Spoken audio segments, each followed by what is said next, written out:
Hey YouTube, it's Thorin and Oliver. Hello. Hello. So obviously I haven't really been doing the YouTube challenge videos in succession, but I am watching other people's videos and checking in. I just don't always have the time or necessarily feel particularly motivated. But I wanted to respond to this one just because it's been a long day and I've been up to a lot, and this seems like a good way to unwind. So I am partway through my first glass of wine, and we're going to talk about, see, super classy here.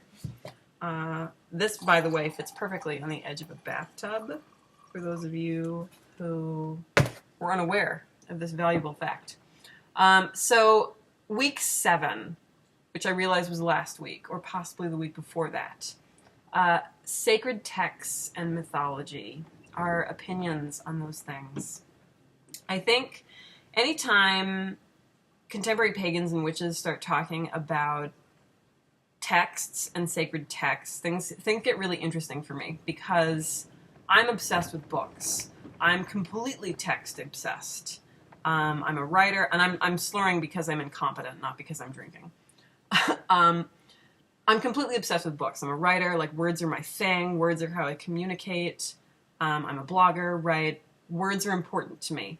But often, when you first start learning about Wicca in particular, but I feel comfortable saying paganism broadly, you're quick to hear somebody say something like, well, we're not a text-based religion, right? Like, this is experiential, or this is about, ecstatic connection with the divine. This is about you connecting with nature. This is about you finding yourself, etc., right? Like, that's the thing that comes next, right after we say that books aren't important.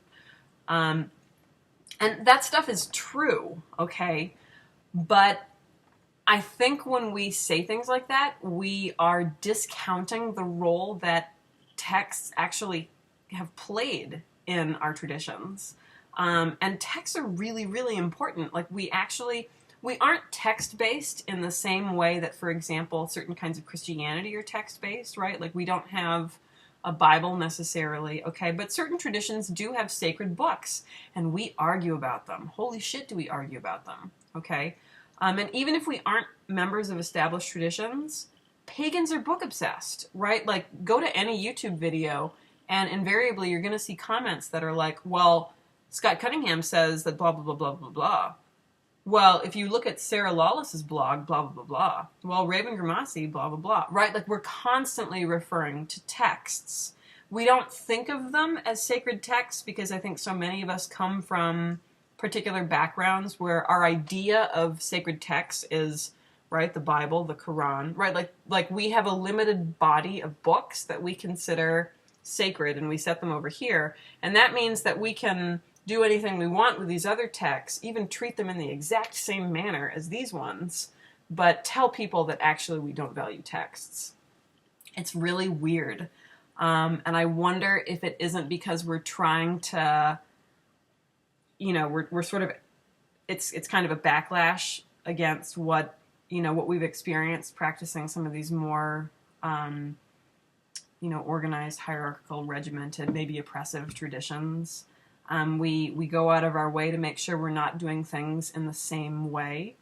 But we really can't help it in a lot of ways because, like, texts are important. They're important culturally. They're important socially. They're, like, this is how, like, if you weren't literate, you would have problems functioning the way our society is set up. Okay? We're text-based. And our religions really aren't that different, whether we're practicing some kind of eclectic Wicca or we're practicing some other kind of paganism, we're practicing Christianity, like whatever. Like, we love our books.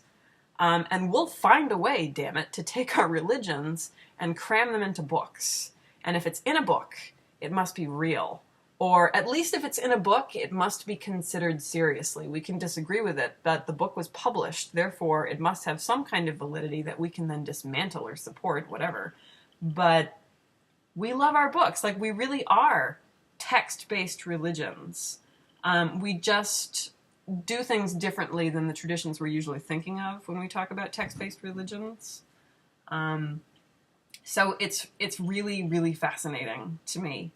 So, potentially anything is a sacred text. I love that you could find inspiration in just about any book if you were the right person looking for the right thing, right?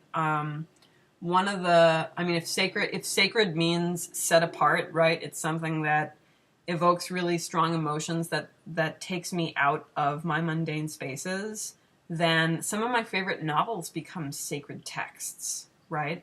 My favorite book since I was a kid is Watership Down by Richard Adams, okay, which is the scariest rabbit novel ever, okay? Like, imagine one of the Redwall books with genocide and,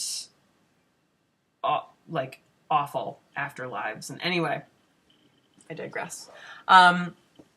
But that becomes a sacred text because of the way that it evokes particular emotions in me, right? And the way that I treated it growing up, right? Like, I had to have a first edition copy, and that gets its own space on the bookshelf, and I don't like it when other people touch it, right? Like, that's sacred. As a Wiccan, it might be your personal book of shadows, it might be your traditions book of shadows, your covenants book of shadows, or whatever, but, like, that's what text-based religion is. I think we just get uncomfortable when we start using the phrase text-based religion, because that brings up particular sorts of emotions for some people, which is completely understandable, right? So I love books. I think texts are, I think the possibility for the sacred is absolutely present. And I don't think that we should necessarily be going in with this idea that we have to be getting away from books. I just think there are healthier ways to approach it. Like, you still have to be a critical reader. You're allowed to be a critical reader of a sacred text while it still lives as a sacred text, right? Does that make sense? Like, you can analyze something and critique it and process it and come to new understandings while still viewing it as sacred. I think we have this idea that if a text is sacred, we're not allowed to refute it or modify it or whatever, and that's not necessarily true. So I think one of the ways that we demonstrate that a text is holy to us is by engaging with it actively. So anyway, those are my thoughts on sacred texts. I didn't talk at all about mythology because there are other people who do that better, and I'm going to go drink this wine now. So I love you guys, and I hope that your lives are good. I'm still busy. I will always be busy, but I will always love you.